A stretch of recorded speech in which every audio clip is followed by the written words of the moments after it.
Shaman Joe, bienvenue. Aujourd'hui, en Feng Shui, nous allons parler du phénix. Son domaine, c'est le zénith, le sud, l'été, lié à l'élément feu, la circulation sanguine. Le phénix, il renaît de ses cendres. Il est immortel. Dans la tradition du Feng Shui, c'est un espace dégagé, c'est-à-dire devant votre habitation, devant votre pavillon et votre jardin. Vous ne devez pas avoir d'immeuble. Il faut que la vue soit dégagée. Vous allez me dire, oui, mais si jamais il y a des immeubles devant, comment on fait? À ce moment-là, on y place un remède Feng Shui. Ça fait partie d'une expertise en Feng Shui. Il faut savoir, mes amis, que le Feng Shui, c'est un animal mythique. C'est une perspective d'avenir.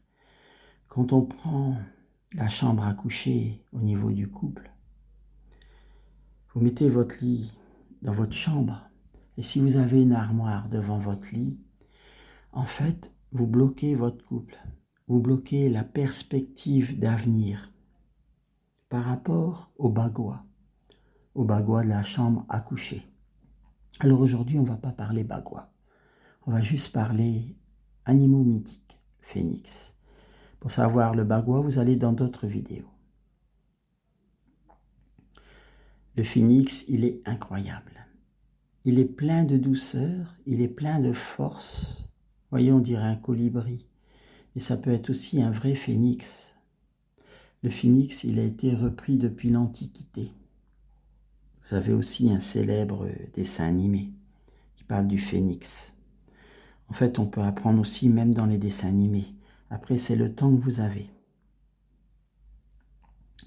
Le Feng Shui, c'est l'étude du vent et de l'eau par rapport à l'habitation, aux 5 éléments, aux 5 animaux mythiques, reliés à vos organes, à une couleur, à une planète, à une émotion, les 5 émotions. On refera une vidéo sur les émotions aussi. Par rapport aux émotions, on vous conseille aussi la vidéo sur le stoïcisme. Renseignez-vous. Qu'est-ce que c'est que le stoïcisme? Être stoïque, marcher sur l'eau, puisque l'eau est reliée aux émotions. Le phénix, il est important dans le Feng Shui, parce qu'il va vous donner le tempo du futur.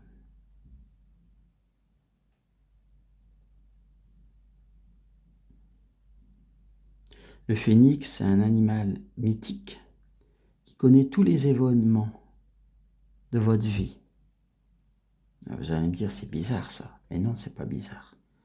Faites vos recherches.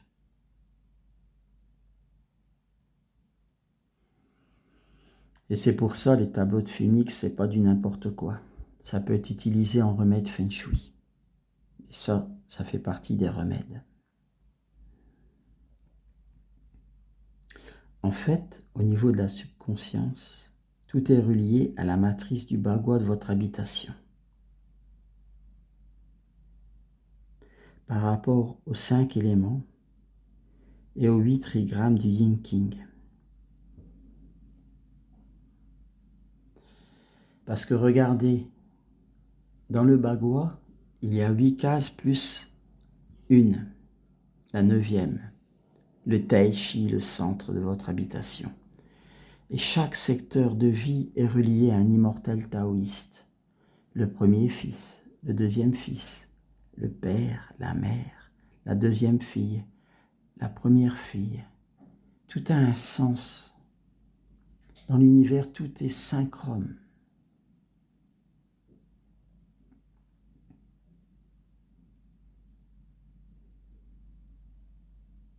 On parlera du bagua dans une autre vidéo. En une vidéo, on ne peut pas traiter le Feng Shui. Le Feng Shui, c'est un enseignement oral, ininterrompu, de maître à disciple. J'aime pas trop le le terme disciple, mais il n'y a pas d'autre mot pour décrire. On ne peut pas apprendre le feng shui dans des livres ou sur Internet. On peut en avoir un aperçu, une idée. Le feng shui, c'est vivant, ça se vit. C'est quelqu'un qui vous forme sur place. On peut avoir un aperçu dans les livres, mais c'est une transmission. Une transmission ininterrompue. Il faut savoir qu'autrefois, quand on rencontrait un véritable maître en feng shui, on n'avait pas le droit de prendre de notes.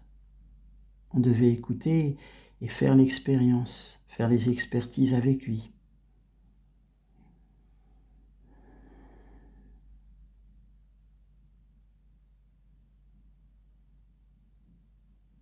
Voilà, on va pas faire trop long, on est à 6-4.